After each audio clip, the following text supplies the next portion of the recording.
greatest American comeback in history. That's what we're doing.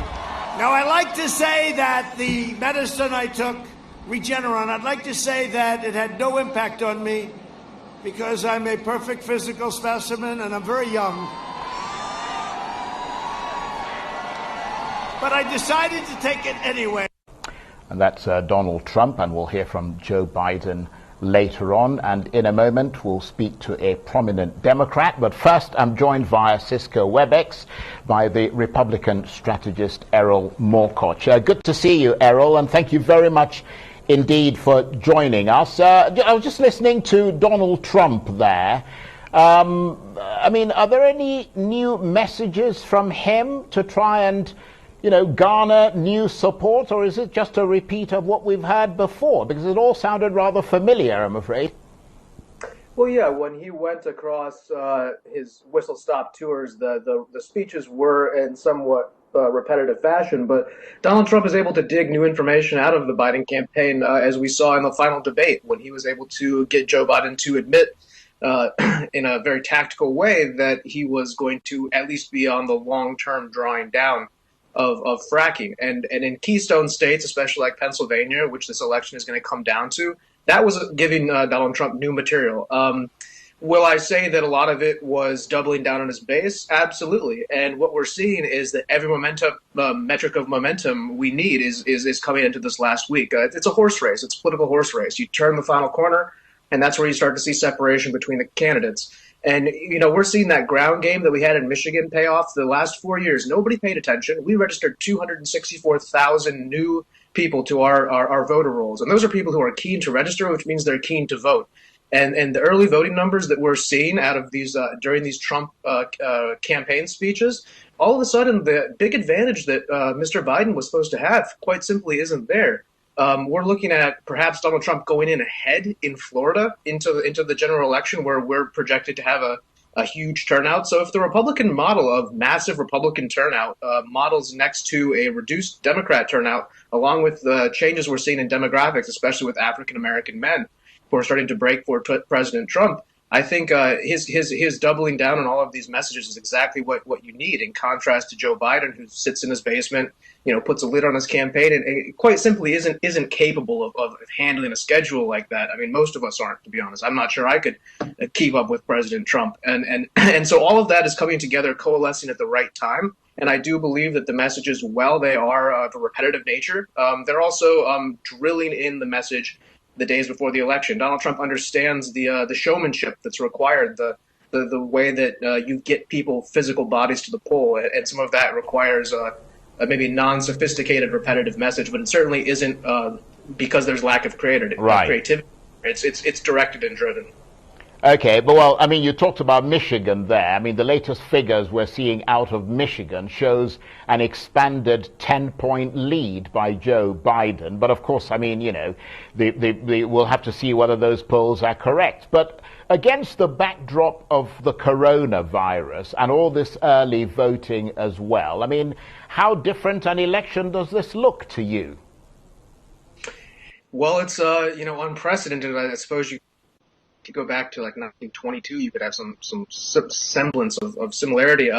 It's really a big deal because we're seeing the voter turnout so massive. We're seeing more voters in Texas as of like 48 hours ago than had voted in the entire election. And so I think that you are going to have a chance for people who have never voted before, and I'm talking white, black, Hispanic, of all groups, people who maybe were not engaged in the political process, but they've been locked in their house for a year, and you'd have to really be putting some effort in to not have some stake in this. So I think because of the mail-in voting, the fact that they've Joe Biden has scared away his voters from the polls, and the Trump has encouraged his voters to go to the polls, you're going to see for the first time in history perhaps a massive Republican turnout that could actually win the popular vote for Donald Trump, which would be something that would be unexpected, despite, of course, him being a populist, which is always interesting to me. So I would say that it is a change, but ultimately it is coming down to the same, tried and true system of 244 years of constitutional republic, and those standards are at least at the same point. They're just different methods of entry at this point. The big question is how and when will they count some of the ballots in some of the states, because there's not a universal system. So when will we get the answer for this election? And that's where a decisive victory by either candidate will really put the kibosh on any sort of debate around that. Well, I think you're absolutely right. And I suppose Florida, because they've already started counting their votes there. They started counting it a few days ago. That's going to give us an early indication of which direction the ballot might be heading. But of course, you've been extolling, expectedly, President Trump's virtues. We talked about the coronavirus. Here's the other side of the coin. 230-something thousand Americans dead from COVID-19. I mean, the impression seems to be that he has mishandled such a major issue spectacularly. That's something that is, like everything in America, politically and polarizingly divided. It depends on really how you're counting and how you're measuring deaths. We have 2.2 million people originally modeled to die out. That's no longer the case. The mortality rate is down 85%. Excess mortality rate is down. I would like to point out that we should take note about how the media touts the rise in cases, but doesn't mention hospitalization and death rates that have fallen precipitously. Augmenting this with therapeutic treatments that Donald Trump has put, Operation Warp Speed into effect, using Pfizer, Johnson & Johnson, and Moderna, demonstrating public-private partnerships. The type of leadership we had with Donald Trump was somebody who didn't create panic. Well, he never stopped working 12-hour shifts. When you look at some of the mismanagement of U.S. nursing homes, half of the deaths in New Jersey and New York and Michigan were because they allowed COVID patients into nursing homes. California didn't allow that. Down here in Florida, this is the home of the elderly person. We have more nursing homes and elderly people than anywhere. We quite simply didn't have the same numbers. The state mismanagement of certain hospital systems was terrible, and the loss of life was terrible. But the idea that the numbers that have come out of India and China and the rest of the world, especially when the way that we're counting is incredibly generous, and if you have COVID anything, it's listed as that.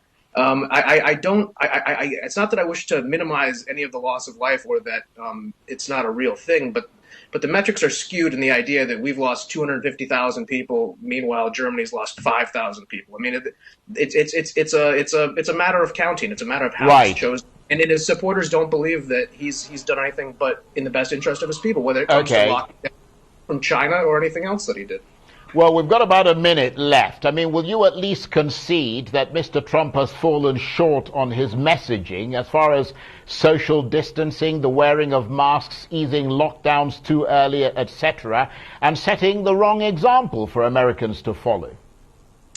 Well, we think it's the right example. We think that it's the right example to, put our vulnerable and elderly in safe places, but for young and healthy people to go out there and shoulder the burden of keeping the economy running when the cure is worse than the ailment. That's a problem when you have deaths of suicide, elder and child and sexual abuse, when you have depression rates, when you have people unable to feed their families. Again, the cure cannot be worse than the ailment. And so Donald Trump has gone out there. He's taken a leadership role to the way that his supporters see it. Granted, there could have been more social distancing, but I wore a mask every single day and I ended up with COVID-19. And I took hydroxychloroquine. So, at some point, where's the pseudoscience going to end? It's a virus. You're looking good, I have to say, Erol, and thank you very much indeed for joining us. Erol Morkoc, the U.S. Republican strategist there, talking to me from Florida. You're watching The Arising.